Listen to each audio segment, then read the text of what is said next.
Have you ever noticed that anxiety symptoms tend to travel from one body part to the other? And have you noticed that you've done something differently just prior to those symptoms traveling from one body part to the other? Today, I want to explain to you why these sensations and symptoms move around and what it means for your healing. My friends, let's dive in.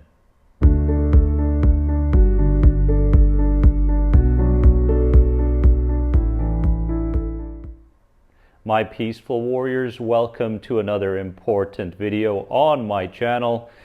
If you haven't subscribed to this channel, please do hit the bell for all the notifications. And if you'd like to learn more about the 4-week CBT program, the intro program that I have at anxietyguyprograms.com, click right here and start your healing journey with me. My friends, we are diving deep into a topic that a lot of anxiety sufferers tend to experience. Many people notice this particular pattern occurring during their healing process, right? And I want to make it very clear to you as to what's really going on in mind and body, so that we can begin to perceive what's taking place within you differently and not keep adding fear on top of fear, okay? Now, one symptom eases and another one shows up somewhere else in the body. What's going on, right? Now, this can feel confusing and scary, but it often points to a nervous system pattern, not a structural problem. Let me put that as a foundation right away, okay? Now, a true structural issue doesn't travel and swap locations like that, okay? Anxiety-driven symptoms often can because they are state-based. What does that mean, state-based? Well, if you're in one particular emotional state, you will experience symptoms that align with that state. But, for example, you start slowing down your life. You start living more gently, okay?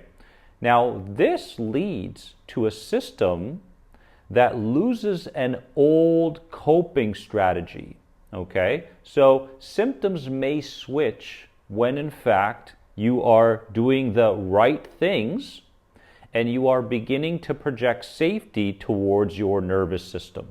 Okay, so this is important because a lot of people fall into the trap of thinking that what they're doing is actually making things worse for them. Okay, you cannot judge your progress based on what's taking place with the symptoms of anxiety. If you do, you're always going to be brought back to a place of fear. If you're always brought back to a place of fear, there is no limit to what these symptoms can do to you, okay? They can travel, there can be itchiness sometimes, there can be physical pain. All of these things coming from a system that is highly motivated to protect from what it senses is dangerous within the immediate environment or future environment, okay? Now, when these symptoms start changing or traveling, it's a test. It's not a decline. Remember that. It's a test, okay? So the system is going, if this one doesn't scare you, will the next one scare you? And if you do become scared by it, and scared doesn't have to mean, oh my God, I'm so afraid. No. Scared to your nervous system can be overly focusing on it. What's going to happen next? If I don't pay attention to this symptom all the time, something could go wrong. That is being scared to your nervous system. And if the system senses this particular kind of fear, there's many different kinds of fear, but this particular kind of fear where you're always internally obsessed, internally focused, then it says, good, we will maintain this symptom because we have his or her attention. And if we have his or her attention, it's less likely that something's going to go wrong in the particular life experience that they're experiencing. Does that make sense to you? So with targeted understanding, okay, proper knowledge over what's taking place here, we can begin to respond the same way we have even when the symptoms start to travel. These symptoms, sensations, aches, pains, itchiness, sweatiness, you name it, vibrations, whatever it is, they are uncomfortable, they are not dangerous, okay?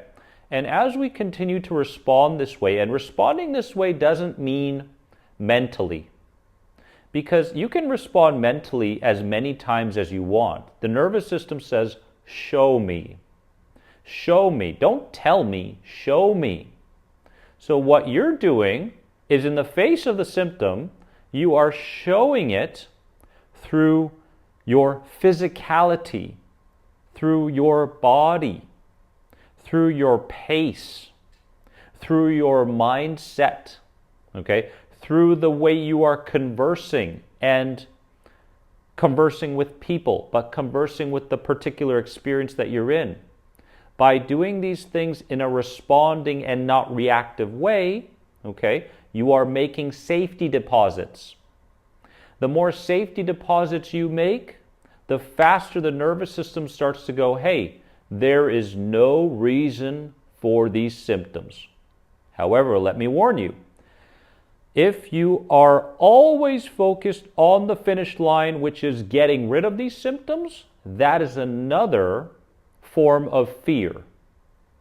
And if you're always focused on the finish line, when will these symptoms end and how do I get rid of them right away, then you are making more withdrawals into fear and not enough deposits into safety. That's why the symptoms will continue. That's why they will travel. So you must understand that your understanding around what's taking place within your nervous system is key. The understanding, okay? Seeing things from this perspective.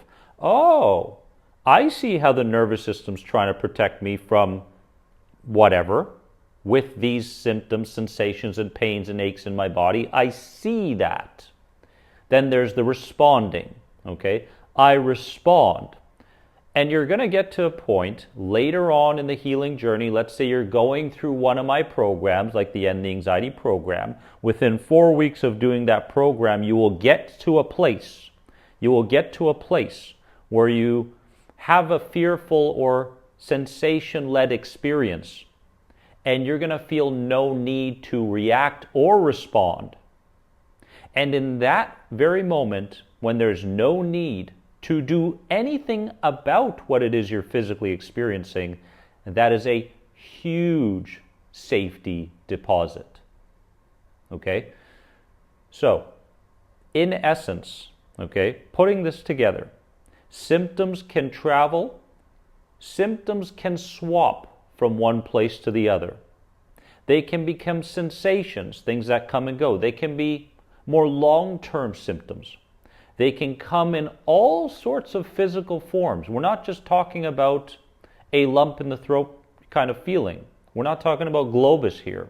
We're talking about all sorts of ways fear is showing up through the physical body, or perceived fear, I should say.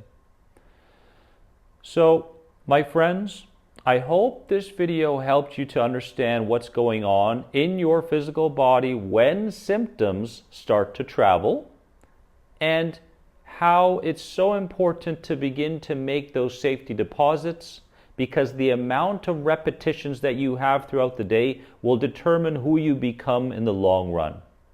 If there's more fear withdrawal into fear, then you will stay in that rigid, frantic state, consciously and unconsciously, that you've been in for so many years.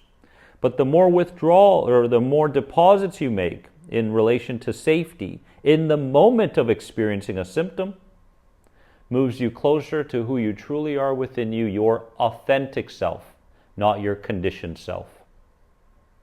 I love you from the bottom of my heart. If there's one thing from this video that spoke to you, please share it in the comments section below.